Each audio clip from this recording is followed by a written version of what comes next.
Hi, my name is Lauren Vojtovich, and I'm making this video about family relationships. Actually, I didn't really choose to talk about family relationships, it just kind of fell upon me. You see, back in December when we were told you can pick an independent book to read, I told myself I'm actually going to pick a book that I want to read, that I want to continue to read.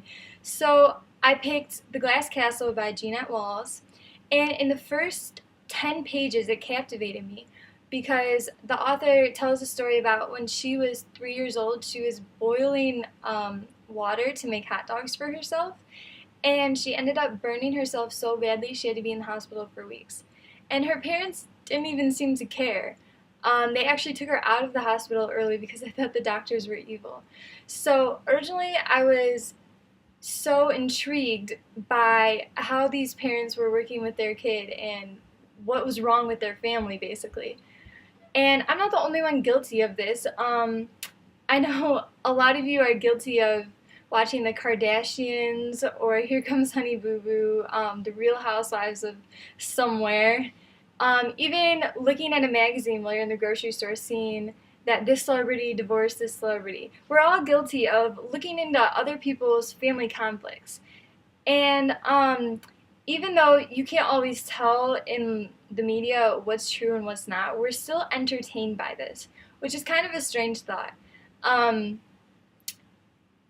a few weeks ago, I was watching Keeping Up with the Kardashians Sunday nights like normal, and my dad asked me, "Why do you continue to watch this show? It makes no sense."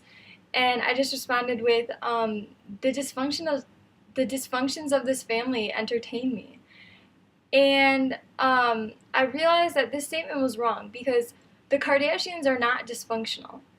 As crazy as they are, their family is completely functional. Just because a family has conflicts does not mean that they are dysfunctional. A family with no conflicts in it is actually abnormal. There's always going to be conflict between people. But the thing is, what is causing the conflict and how it's affecting the children.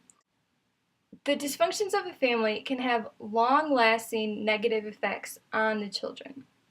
I have broken down 3 things that cause a dysfunctional family: abuse, alcoholism, and neglect. According to the United States Department of Human Services, in 2007, 16.6% of children said they had been physically abused, 9.3% said they were sexually abused, and 7.1% said they were emotionally abused. In a U.S. Department of Health and Human Services study of the homeless youth, it found that 46% of those surveyed had escaped a home where they suffered physical abuse, and 17% left because of sexual abuse. Studies show that most of these kids will experience anxiety, depression, or anger hostility in their lifetime. These are not things that just go away, they stick with you forever. The next thing many children struggle with is neglect. Although abuse seems traumatizing enough, 62.8% of kids in America experience neglect. In the book I previously mentioned, Jeanette's parents neglected her needs as a child so much she eventually had to leave her parents while in high school, ultimately having no relationship with them at all until later in her life. Many teens with neglectful parents often get into trouble with the law as a call to help for their parents. Unfortunately, many parents don't get the call. In 2005, an estimated 1,460 children died as a result of neglectful parents. Lastly, we have alcoholism. According to Children Under the Age of 18 in 2012, 10.5% of American children have parents who have experienced substance abuse in the last year. These children also face anxiety, depression, built-up anger, and feel guilty for what is happening to their families.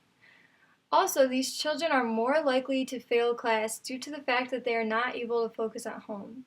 Also, they might be too embarrassed to tell a teacher what's happening and won't get the help that they deserve. Today, 8% of teens ages 13 to 18 have anxiety disorders. Although parents might not see it when they're doing this to their children, abuse, neglect, and alcoholism deeply affect their children. These factors ultimately result in a very, very dysfunctional family. Richard Larder once said, The family you come from isn't as important as the family you're going to have. I've proven this statement wrong because the negative ways family members interact can stick with a person forever.